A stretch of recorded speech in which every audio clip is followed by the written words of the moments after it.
وانا غاده سنكي وتلاقيت مع السيده في الطريق، عقلتي ولا لا؟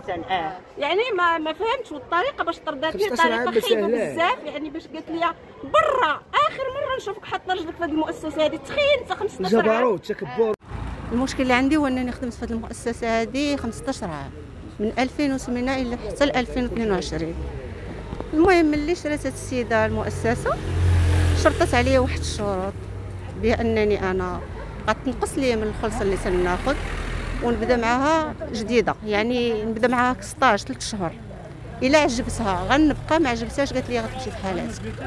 ملي قلت لها لا انا هذا الشيء راه ما يمكنش، خلي لي الخلصه ديالي، خلي لي الاقدميه ديالي.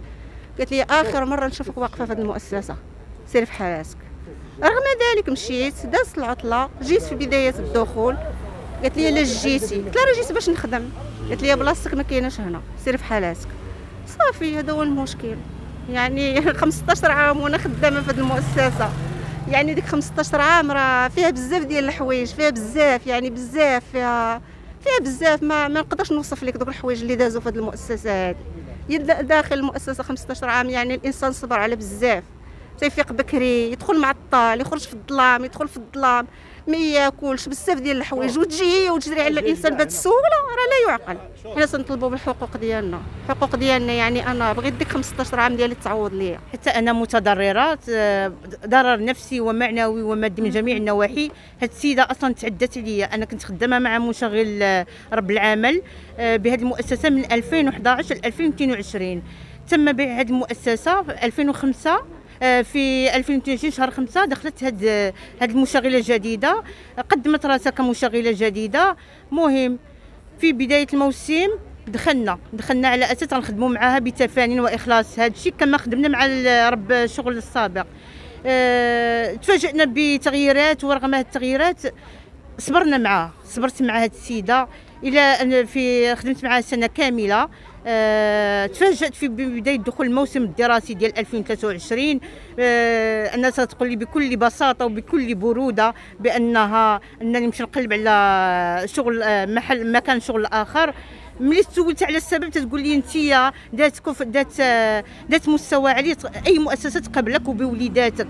انا كنطلب من هذه السيده انها تعدت عليا وعلى وليداتي وشرداتني وشردات وليداتي، وانا كنلتمس من حاليا انا دافعه دعوه للقضاء. كنتمنى ان المسطره تكون لصالح ديالي انا وصالح الاخوات المتضررات، وكنتمنى من هذه السيده تراجع نفسها وتعطينا المستحقات ديالنا. انا كنت كنعمل في هذه المؤسسه لمده 12 سنه، وفي 2022 جات هذه السيده خدات المؤسسه، شراتها، قدمت لنا نفسها، قالت لنا راه انا هي الملكه الجديده ديال المدرسه. رحبنا بها وبقينا كنشتغلوا كالمعتاد كأن شيئا لم يكن. خدمنا الشهر الاول، بغينا نمشيو نتخلصوا، مشينا عندها قالت لنا ما كاينش الخلاص. الشهر الثاني ما كاينش الخلاص. قربت الامتحانات، جاو طلبوا منا لي كونترول، وجدنا الامتحانات، عطيناهم الاداره، طبعوهم، عطاوهم التلاميذ دوزوا لي كونترول ديالهم بسلام. عطينا النتائج للتلاميذ، عاودت دارت معنا اجتماع. ملي دارت معنا اجتماع قالت لنا راه انا هي الملكه الجديده ديال المؤسسه، غادي تخدموا معايا ان شاء الله في بدايه شتنبر. عطاتنا وزعت علينا لي كونطرا، يعني العقده، دينا ديك العقده صيبناها وجبناها ليها. ما تخلصناش عاوتاني، ما تخلصش في الكونجي، ما تخلص في حتى شي حاجه، دوزنا الكونجي هكاك بلا خلاص. في الدخول المدرسي نهار 1 شتنبر سجلت الحضور ديالي في المؤسسه، مشيت للبوست ديالي. نهار 10 عيطات ليا، قلت لها اشنو كاين تما؟ قالت لي الله يخليك بان المؤسسه استغنات عن الخدمات ديالك. قلت لها علاش؟ قالت يا صافي استغنيت، سيري دبري على خدمه في بلاصه اخرى. قلت لها انا عطيني شهاده العمل وعطيني المستحقات ديالي كلها اللي كيخولها ليا الشغل، اللي كيعطيها ليا الشغل. قالت لي ما عندي مستحقات، ما عندي والو، سيري فين بغيتي. كنطلب المستحقات ديالي من 2010 حتى 2022 تحطها ليا وتعطيني شهاده ديال العمل ديالي. هادشي اللي كنطلب.